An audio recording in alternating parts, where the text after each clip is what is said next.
So మొత్తానికి 2024లోకి అడుగు పెట్టామని చెప్పి మనం అనుకుంటున్నాం, అంతే కదా. సో డే ఏం మారదు కదా. సో మనం అనుకుంటున్నామే కదా 24, 25, 26 అని. 23లో ఎంజాయ్ చేయని వాళ్ళు 24లో మాత్రం ఎలా ఎంజాయ్ చేయగలరు? సో ఎవ్రీడే హ్యాపీ ఉండటానికే మనం ట్రై చేయాలన్నమాట. సో ఇయర్స్ వస్తుంటాయి పోతుంటాయి అన్నమాట. సో అట్లాగే ఏంటంటే 2024లో స్టాక్ మార్కెట్ ఎలా ఉండవచ్చు, నిఫ్టీ బ్యాంక్ నిఫ్టీ యొక్క పయనం ఏంటి అనేది ఈ వీడియోలో డిస్కస్ చేద్దాం. అలాగే 2024లో మనం ఇన్వెస్ట్మెంట్ చేయడానికి సో రెడీగా ఉన్న డైమండ్ లాంటి స్టాక్స్ ఏంటి, సో వాటిని ఎక్కడ కొనుక్కోవచ్చు, సో 2024లో మన స్ట్రాటజీ స్టాక్ మార్కెట్లో ఎలా ఉండబోతుంది, అలాగే లైవ్లో ఇప్పుడు నిఫ్టీ బ్యాంక్ నిఫ్టీ ఏం చేస్తున్నాయి, ఈ విషయాలు చూస్తూ సింపుల్గా వీడియోని ఎండ్ చేద్దాం. చూడండి ఫ్రెండ్స్, వీడియోలోకి వెళ్ళే ముందు మన ఛానల్ వీడియోని లైక్ చేయడం అనేది మన జన్మ హక్కు, కాబట్టి వీడియోని లైక్ చేద్దాం. అలాగే సో న్యూ ఇయర్ సందర్భంగా ఏంటంటే మనం ఈ వీడియోని ఫ్రెండ్స్కి ఫ్యామిలీ మెంబర్స్కి షేర్ చేద్దాం. సో అట్లీస్ట్ ఈ రోజన్నా చాలా మంది ఖాళీగా ఉంటారు, హాలిడేస్ వీటి వల్ల ఖాళీగా ఉంటారు, కాబట్టి ఈరోజు మనం వీడియోని షేర్ చేస్తే ఎక్కువ మంది ఫ్రెండ్స్కి ఫ్యామిలీ మెంబర్స్కి రీచ్ చేసిన వాళ్ళం అవుతాము అని చెప్పి చెప్తాను. చూడండి ఫ్రెండ్స్, మరి 2024లో ఇన్వెస్ట్మెంట్ చేయదగ్గ స్టాక్స్ ఏంటి, సో వాటిని ఎక్కడ పట్టుకోవచ్చు, ఇట్లాంటి విషయాలు డిస్కస్ చేసే ముందు సో లైవ్లో నిఫ్టీ చార్ట్ ఉంది. సో నేను వీడియో చేస్తున్నప్పుడు సో 2 PM అయింది, అంటే 1.5 hour అరౌండ్ ఉంది, ఇంకా స్టిల్ మార్కెట్ అనేది రన్ అవుతుంది కదా. సో చూడండి, కొత్తగా నేను చెప్పాలా, సో అలాగే మీ అబ్జర్వేషన్ ఏంటో చెప్పండి. సో ఆల్రెడీ అప్ ట్రెండ్లో ఉంది మార్కెట్. సో అలాగే ఇది రీట్రేస్మెంట్ అని చెప్పి చెప్పాము, అంటే మనం డిస్కస్ చేసుకున్నాం, చాలామంది భయపడ్డా ఇది రీట్రేస్మెంటే, మళ్ళీ ర్యాలీ వచ్చి న్యూ హై దాటుతుంది అనుకున్నాం, దాటింది. చూడండి, సే ఫర్ ఎగ్జాంపుల్ ఈ రెడ్ క్యాండిల్ పడిన తర్వాత నేను సో నిఫ్టీ పాయింట్ ఆఫ్ వ్యూలో బ్రాడ్ వ్యూ అప్ సైడే ఉంది అని అంటే టార్గెట్ ఏంటి అని అడుగుతారు, అంతేనా. టార్గెట్ ఏంటి అంటారు.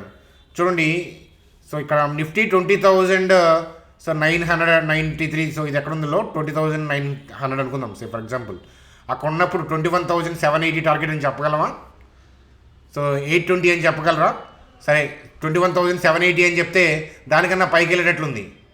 సో దానికన్నా ముందు చెప్తే మరి దాటింది. మరి ఇలాంటప్పుడు ట్రేడింగ్ ఎలా చేయాలి? సో ప్రాపర్ టార్గెట్ అని మనం మాట్లాడుకోవటం ఉంటుంది చూసారా, అదంతా కూడా బ్లండర్.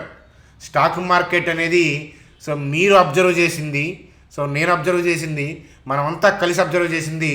సో చూస్తే కనుక it's a temple run. Target అనేది ఏం లేకుండా మనం టెంపుల్ రన్ ఆడతాం, అలాగే సబ్వే సర్ఫ్ లాంటి గేమ్లు ఆడుతుంటాం. సో టార్గెట్ ఏంటో తెలియదు. సో అలాగే ఏంటంటే మనం టెంపుల్ రన్లో ఆడుతున్నప్పుడు కానీ సబ్వే సర్ఫ్ ఆడుతున్నప్పుడు కానీ మధ్యలో సో అవుట్ అయిపోతాం. సో అవుట్ అయినాక తెలుస్తుంది ఎక్కడ అని. అలాగే స్టాక్ మార్కెట్ పైకి వెళ్తున్నప్పుడు దానితో పాటు ట్రావెల్ చేస్తూ వెళ్ళటమే. సో ఎక్కడ టర్న్ అవుతుంది అనేది ముందు ఊహించద్దు. సో టెక్నికల్గా మీకు గ్లిచ్, టెక్నికల్ వీక్నెస్ కనిపించకుండా ఏంటంటే ఎట్టి పరిస్థితుల్లో ఏంటంటే షార్ట్ సేల్ చేయొద్దు. సో మనం చెప్పేది అదే. సో మనం ఈ రోజు కాదు 18,900 దగ్గర నుంచి మాట్లాడాము. సో 18,900 దగ్గర నుంచి లాంగ్ అనే ఒక్క వీడియోలో మీరు చూపించిన 18,900 దగ్గర బోటమ్ అవుతుందని చెప్పాం. బోటమ్ అయింది, అక్కడ నుంచి లాంగ్స్లోకి వెళ్దాం అనుకున్నాం, లాంగ్స్లో ఉన్నాం, మీ అందరికీ తెలుసు.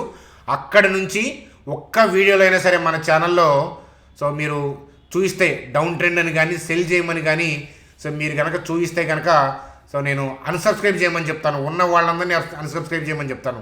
ఒక్క వీడియోలో కూడా మనం డౌన్ మాట్లాడలాం, మధ్యలో పడుతుంటాయి, ఇట్లాంటివి వస్తుంటాయి. సో రేపు కూడా రావచ్చు, కానీ బ్రాడ్ వ్యూ మారకముందే మనం ఏంటంటే మనం మారం. సో కాబట్టి లాంగ్స్లో ఉంటే సో అదే ఎడ్జ్ అనమాట. సో న్యూ హై దాడుతుంది. సో ఈ న్యూ హై ఇది కదా.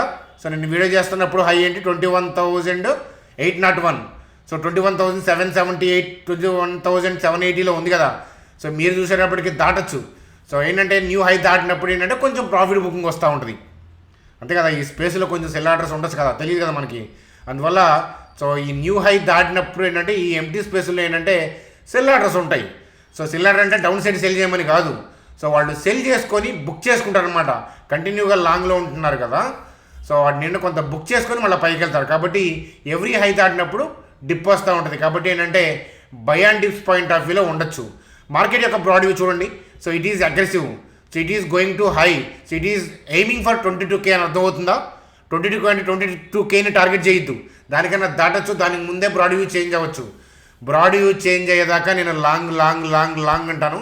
సో కాబట్టి లాంగ్ ఎగో నుంచి మనం లాంగ్లోనే ఉన్నాం, ఫర్దర్గా కంటిన్యూ అవుతాం. ఎప్పటిదాకా అంటే అప్పటిదాకా, అంటే బ్రాడ్ వ్యూ చేంజ్ అయ్యేదాకా. చేంజ్ అయ్యే ముందు మనం అప్డేట్ ఇస్తాం. కాబట్టి త్వరలో 22Kని టచ్ చేస్తుంది, అందులో డౌటే లేదు. మధ్యలో ఏదైనా బ్రాడ్ వ్యూ చేంజ్ ఉంటే నేను మన టెలిగ్రామ్ గ్రూప్లో అప్డేట్ ఇస్తానన్నమాట. FII net buying net selling చూస్తే మీరు ఎవ్రీడే చేంజ్ చేసుకుంటారు డెసిషను, డేటాను బట్టి ఎవ్రీడే చేంజ్ చేసుకుంటూ ఉంటారు. సో 18,900 దగ్గర మీకు చెప్పారా? సో ఏమని 21,880 దాకా మార్కెట్ తీసుకెళ్తామన్నట్టు చెప్పారా? వాళ్ళకే అంత వ్యూ ఉండదు. వాళ్ళు బై చేసుకుంటూ వెళ్తారు. మార్కెట్లో ఉన్న థింగ్స్ని బట్టి GDP numbers, fed decisions, various things అయినా రన్నింగ్లో వస్తూ ఉంటే రన్నింగ్లో వాళ్ళు అంటే మూవింగ్ అనేది ఫార్వర్డ్ లేకపోతే ఆపాలా, అక్కడికి డౌన్ సైడ్ కంటిన్యూ చేయాలి, అప్పుడు డెసిషన్ తీసుకుంటారు. అంతే కదా. సో ఏ ఎఫ్ఐ డేటా చూసుకొని మీరు ఫాలో అయ్యి, ఓపెన్ ఇంట్రెస్ట్ చూసి ఫాలో అయ్యి, పుట్టుకాల రేషియో చూస్తే సో ఏ ఉపయోగం ఉండదనే విషయం మీకు అర్థమవుతుంది. సో మిమ్మల్ని ఏమి అది నమ్మమని నేను చెప్పను. సో మీరు ఆల్రెడీ అబ్జర్వ్ చేస్తూ ఉంటుంటారు ఎఫ్ఐ డేటా, పుట్టుకాల రేషియో అట్లాంటివి. ఇన్ఫ్యాక్ట్ ఏంటంటే ఆల్ టైమ్ హై వచ్చేదాకా ఎఫ్ఐ బయింగ్ కూడా నెట్ బయింగ్ మీకు కనిపించలేదు. మరి అట్లా అని చెప్పి మనం సెల్ చేసుకుంటూ కూర్చుంటే వాళ్ళ కోసం ఏమయ్యేది? ఇప్పుడు ఇదంతా గెయిన్ అంతా కూడా మనం లూజ్ అయ్యేవాళ్ళం కదా. సో అలా అన్నమాట. కాబట్టి ఏంటంటే మార్కెట్ యొక్క బ్రాడ్ వ్యూ అంటే అనేది చాలా ఇంపార్టెంట్.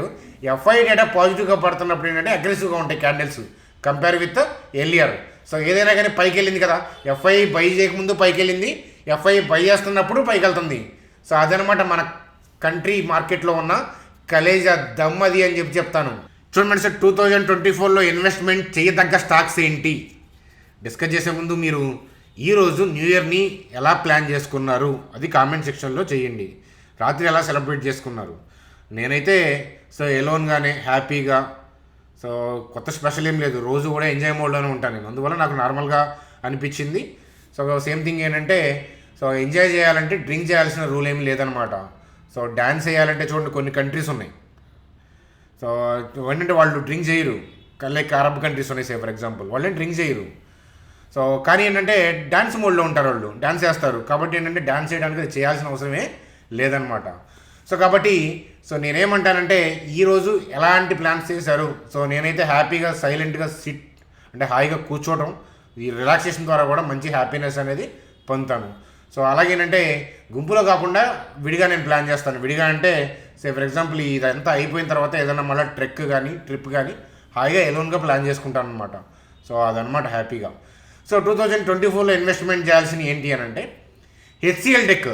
చూడండి, టీసీఎస్ కన్నా ఇన్ఫోసిస్ కన్నా గ్రోత్ ఆస్పెక్ట్లో హెచ్సిఎల్కి నా ఓటు. సో మరొకసారి చెప్తున్నాను, అయితే కరెంట్ మార్కెట్ ప్రైస్లో కొనకూడదు మనం. 1100, 1200, 1000 ఈ పాయింట్ ఆఫ్ వ్యూలో పలుమార్లు ఇచ్చాను, అలాగే భవిష్యత్తులో కూడా ఇస్తాను. సో హెచ్సిఎల్ టెక్నాలజీస్కి మించిన కంపెనీ నాకు లార్జ్ క్యాప్ ఐటీ స్టాక్స్లో కనిపించలేదు. మించిందంటే లావ్ అయిందని కాదు, గ్రోత్ పాయింట్ ఆఫ్ వ్యూలో ప్లాన్స్ కానీ ఇంకా స్కోప్ ఉన్నది, ఆ పాయింట్ ఆఫ్ వ్యూలో బిగ్గర్ కంపెనీ అయింది దాంట్లో. అందువల్ల స్టిల్ హెచ్సిఎల్ టెక్నాలజీస్కే ఓటేస్తాను, సిఎంపి అయితే కాదు. వెయిట్ చేద్దాం, దొరకపోదు. ఇవాళే న్యూ ఇయర్ కదా అని చెప్పి హడావుడికి ఇవాళే మన నెత్తి మీద ఎవరైనా కూర్చున్నారా ఇవాళ కొనమని చెప్పండి? సో కాబట్టి సో మ్యూచువల్ ఫండ్స్కి లేనిది మనకున్న అడ్వాంటేజ్ ఏంటంటే ఎవరు కూడా మన ఫోర్స్ చేయరు. మ్యూచువల్ ఫండ్స్ ఏంటంటే ఇన్ఫ్లో పెరుగుతుందంటే వాళ్ళు ఖచ్చితంగా చచ్చినట్టు ఏంటంటే బై చేయాలి, అవుట్ఫ్లో వెళ్తుంటే వాళ్ళు ఖచ్చితంగా సెల్ చేస్తారు. ఆ కంపెనీ గ్రో అవుతుందని తెలిసినా కూడా వాళ్ళ కస్టమర్లు వెనక్కి అడుగుతుంది అనుకోండి, మనీ అవుట్ఫ్లో ఉందనుకోండి, చచ్చినట్టు చేస్తారు. అందుకని ఎఫ్ఐఐస్ ఏంటంటే గ్లోబల్గా అనిచ్చి వచ్చినప్పుడు వాళ్ళు సెల్ ఆఫ్ చేస్తారు. వాళ్ళకి తెలుసు కంపెనీలు వెళ్తాయి పైకి ఇంకా అని, కానీ వాళ్ళు చేయక తప్పదు. కానీ మనలాంటి వాళ్ళం అలాంటప్పుడు ఉంచుకోవచ్చు, కరెక్షన్లో కొనుక్కోవచ్చు. అంతే కదా, మనకి ఇన్ఫ్లో అవుట్ఫ్లో అనేది మనం డిసైడ్ చేస్తాం. మనమే శాసించేటప్పుడు ఇంక ఇబ్బంది ఏంటంటాను. సో కాబట్టి వెయిట్ చేయండి అంటాను. అలాగే Newgen. So Newgen 10 times 10 bagger అని చెప్పి మనం 360, 312, 320 ఏదైనా 320 నుంచి 370, 390కి మధ్యలో ఇచ్చాను. దాని తర్వాత ఇవ్వలేదు. సరే దగ్గరగా 3 times ఇచ్చిందా, 4 times ఇచ్చిందా అంటే రిటర్న్స్ ఒక్కొక్కరికి ఒక్కొక్కలాగా ఇచ్చింది. ఏదైనా కానీ మనకి ఇప్పటికే బ్యాగర్ అయింది. మనం అనుకున్న 10 times బ్యాగర్ అవుతుంది అది ఖచ్చితంగా. సో మన ₹1,00,00,000 కోటి ఆశ్చర్యం లేదనమాట మనం వెయిట్ చేస్తే. అలాంటి కంపెనీ అది. సో వాళ్ళ ప్రొడక్ట్స్ అట్లాంటివి. అట్లా అని చెప్పా కదా అని చెప్పేసి మొత్తం డబ్బులు తీసుకెళ్ళి దాంట్లో పెట్టకూడదు కదా. మనీ మేనేజ్మెంట్ మనం ఫాలో అయ్యాం. కదా. అలాగే భవిష్యత్తులో వాళ్ళ ప్లాన్స్ ఏంటి, గ్రోత్కి స్కోప్ లేదని మనకు అనిపించినప్పుడు, రెవెన్యూ అంతకన్నా పెరగదనిపించినప్పుడు మనం ఎగ్జిట్ అవుతాం. అంతేగాని పడింది పెరిగింది లేదా సింగిల్ క్వార్టర్ డిప్ అయింది దాన్ని బేస్ చేసుకొని ఎగ్జిట్ మాత్రం పొరపాటును కూడా అవ్వం. సో అదంతా మూడో ప్రపంచం కాదు, నాలుగో ప్రపంచంతో వచ్చిన ఇలాంటి కంపెనీలు నేను వదిలేను అనమాట. సో ఆ విషయం అనేది గుర్తుపెట్టుకోవాలని చెప్పి చెప్తాను. దీనికి కూడా సమయం ఉంది, ఇప్పుడైతే కాదు కదా. సో మనం కొనుక్కున్నప్పుడు ప్రైస్ టు ఎర్నింగ్ చాలా తక్కువలో ఉంది, ఇప్పుడు వాల్యుయేషన్స్ కూడా మనకి పెరిగినాయి. సో కాబట్టి వెయిట్ చేయండి. అట్లాగేంటంటే జియో ఫినాన్స్ గురించి మాట్లాడుకోవాలి అని అంటే చూడండి, వాళ్ళకున్న బిజినెస్కి మళ్ళీ ఈ ఫైనాన్స్ ఈ రంగంలో కూడా వాళ్ళు ఎదగలరు. అందుకనే వాళ్ళు సపరేట్గా లిస్ట్ చేశారు దీన్ని. రిలయన్స్లో పార్ట్ కదా ఒకప్పుడు జియో ఫినాన్స్.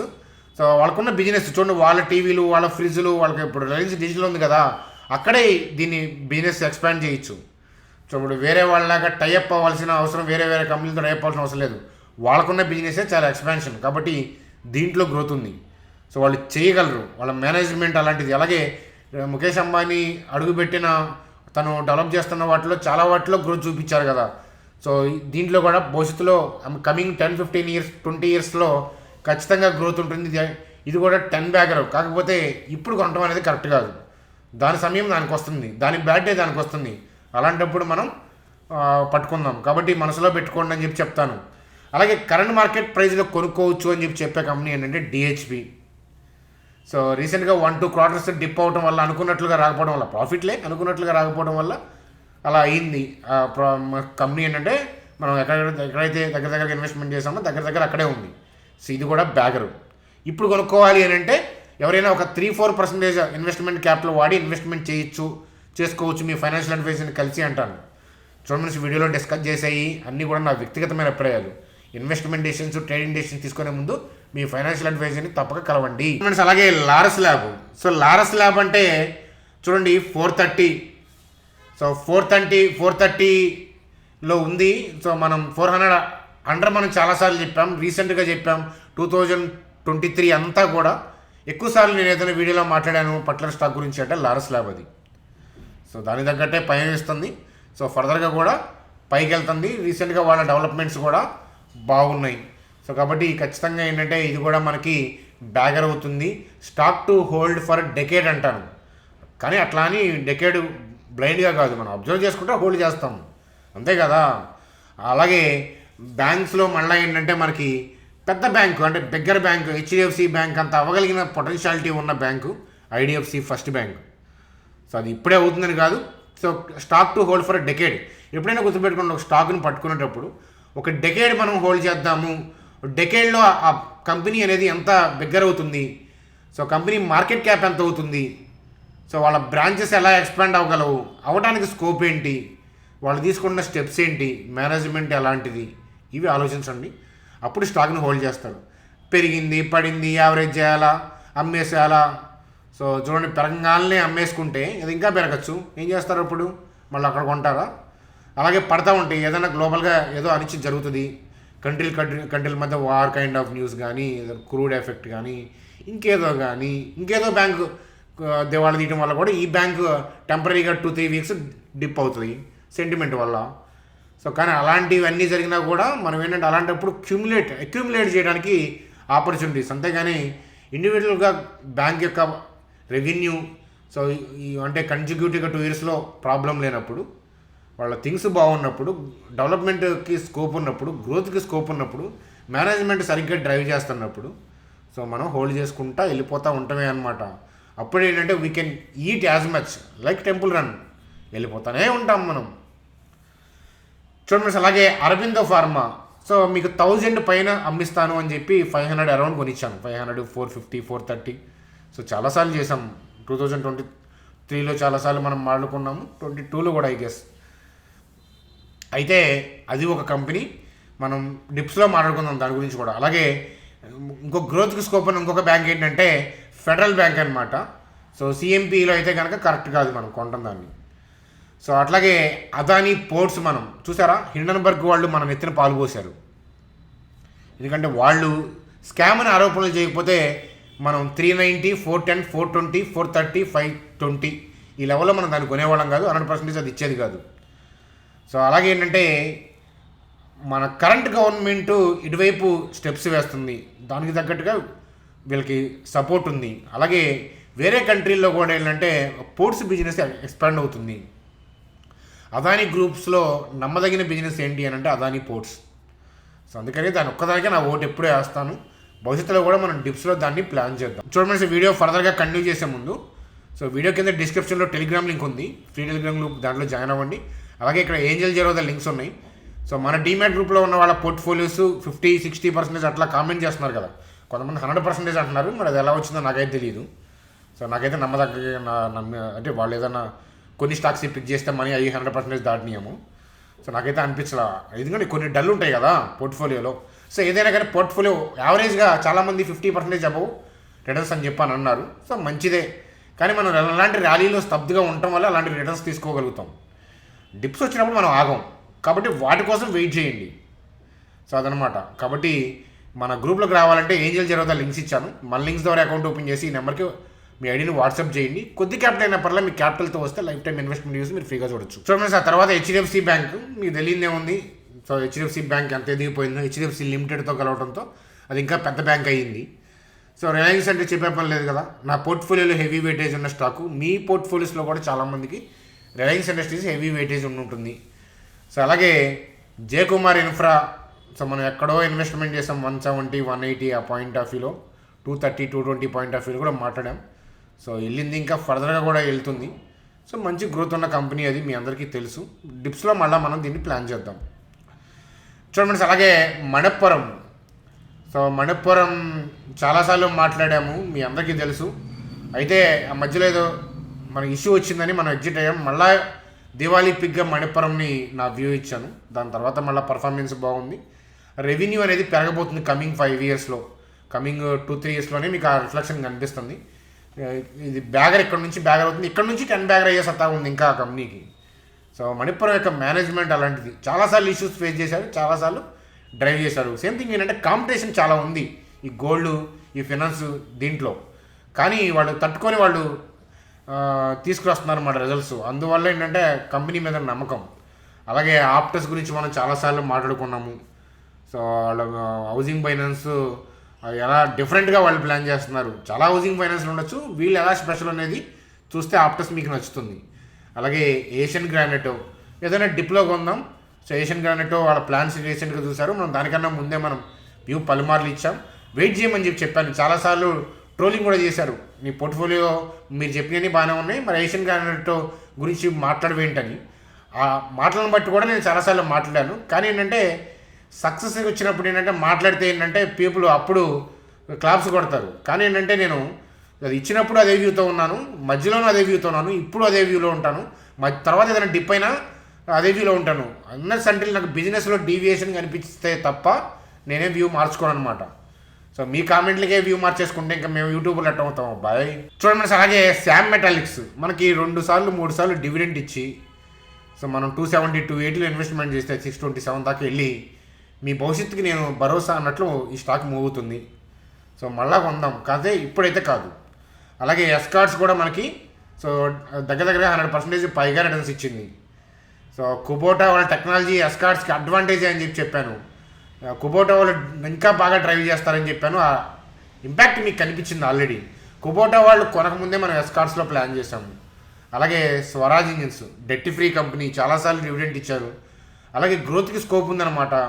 మనం వ్యవసాయ ఆధారిత కంట్రీ కదా, అగ్రికల్చర్, ట్రాక్టర్లు ఇవన్నీ ఏంటంటే ఖచ్చితంగా ఏంటంటే అటువైపు గ్రోత్ ఉంటుంది. కాబట్టి స్టాక్ టు హోల్డ్ డెకేడ్స్ ఇవన్నీ. అలాగే జిందాల్ స్టీలు మంచి రిటర్న్స్ ఇచ్చింది, వాళ్ళు బిజినెస్ ఎక్స్పాండ్ చేస్తారు. అలాగే టాటా స్టీల్తో కంపేర్ చేస్తే మనకు చాలా లక్రేటివ్ కనిపిస్తుంది. డెట్స్ ఎక్కువ కదా టాటా స్టీలు, కానీ జిందాల్ స్టీల్లో గ్రోత్ పాయింట్ ఆఫ్ వ్యూలో ఉంది, అలాగే డెట్స్ తక్కువ. వాల్యుయేషన్ చూస్తే రెండు ఒకేలాగా అనిపించినాయి. అందుకనే జిందాల్కి ఓటేసాం. కాబట్టి అందుకే మనకు అది రిటర్న్స్ ఇచ్చింది మంచిగా. భవిష్యత్తులో కూడా ఇస్తుంది, భవిష్యత్తులో కూడా మళ్ళీ ఇన్వెస్ట్మెంట్ చేస్తాం. ఈరోజు అవి అట్రాక్టివ్గా లేవు. సేమ్ థింగ్ ఏంటంటే ఆ సెక్టార్లో మళ్ళీ వేరే కంపెనీలు పట్టుకొని ఇప్పుడు ఇన్వెస్ట్మెంట్ వ్యూ ఇచ్చి వాటిని ట్రాక్ చేయడం కష్టం. అందువల్ల ఏంటంటే మనం వాటి కోసం మనం ప్రయత్నిస్తూనే మనం చేస్తాం. చూడండి, దీపావళికి, దసరాకి, సంక్రాంతికి కొత్త స్టాక్స్ ఇచ్చుకుంటా పోతే ఎవ్రీ వీక్ మీకు స్టాక్ మార్కెట్లో యూట్యూబ్ ఛానల్స్లో కనిపిస్తూనే ఉంటాయి, సోషల్ మీడియాలో. ఎన్నింటి ఇన్వెస్ట్మెంట్ చేస్తారు, మళ్ళీ వాటికి ఏదైనా ప్రాబ్లం అయితే మిమ్మల్ని సో ఎవరు ఇంటిమేట్ చేస్తారు? సో కాబట్టి అందుకని ఏంటంటే నేను చాలా సెలెక్టివ్గా తీసుకుంటాను స్టాక్స్. వాటిని నేను ట్రాక్ చేస్తుంటాను, ఎందుకంటే నా పోర్ట్ఫోలియోలో ఉండే స్టాక్స్ కూడా అయ్యే మెజారిటీ. మీకు చెప్పిన అన్ని ఇన్వెస్ట్మెంట్ చేయలేకపోవచ్చు, కాకపోతే ఏంటంటే సో వాటిలో మేజర్స్ అయితే నా పోర్ట్ఫోలియోలో ఉంటాయి కదా, అందువల్ల ఏంటంటే ట్రాక్ చేస్తాం. టూ మెనీ నేను ఎవ్రీ 2 days ఇవి బ్రేక్అవుట్ వచ్చినాయి, అవి పెరుగుతున్నాయి, ఇవి పెరుగుతాయి అని అంటే సో వాడికి మీనింగ్లెస్, మీకు కూడా అర్థం కాదు. సో అందువల్ల ఏంటంటే బిజినెస్ స్టడీ. సో మనకి ఇప్పుడు స్టాంప్ మెటల్ ఇలాంటి స్టాక్స్ మళ్ళీ దొరకాలంటే అంత ఈజీయా, కానీ అది డిప్ అయితే కొనుక్కోవడం ఈజీ. సో అదనమాట. అంతేగాని ప్రతిసారి కొత్తది అని అనుకోవాల్సిన అవసరం ఏం లేదని చెప్పి చెప్తాను. చూడండి, ఈ వీడియో క్లోజ్ చేసే ముందు సో నిఫ్టీ గురించి ఒకసారి. సో ఈ హై దాటితే మాత్రం ప్రాఫిట్ బుకింగ్ చేసుకోండి ఇంట్రాడేలో ఉన్నవాళ్ళు. సో డే హై దాటితే, సో అంటే ఈ ప్రీవియస్ అంటే ఆల్ టైమ్ హై దాటితే కానీ, ఎందుకంటే బుక్ అవుతూ ఉంటుంది. అట్లా అని చెప్పి సెల్ చేయమని కాదు, బుక్ అవుతూ ఉంటుంది, మళ్ళీ ఫ్రెష్ లాంగ్స్ వస్తూ ఉంటాయి. సో మనం అనుకున్న 22 వైపు నిఫ్టీ వెళ్తుంది, అందులో డౌటే లేదు. సో మీ వీడియో మీద అభిప్రాయాలు కామెంట్ సెక్షన్లో తెలియజేయండి. సో కుదిరితే ఈవినింగ్ వీడియోలో కలుద్దాం. సో అది ఫ్రెండ్స్ ఈరోజు వీడియో. Bye, good day.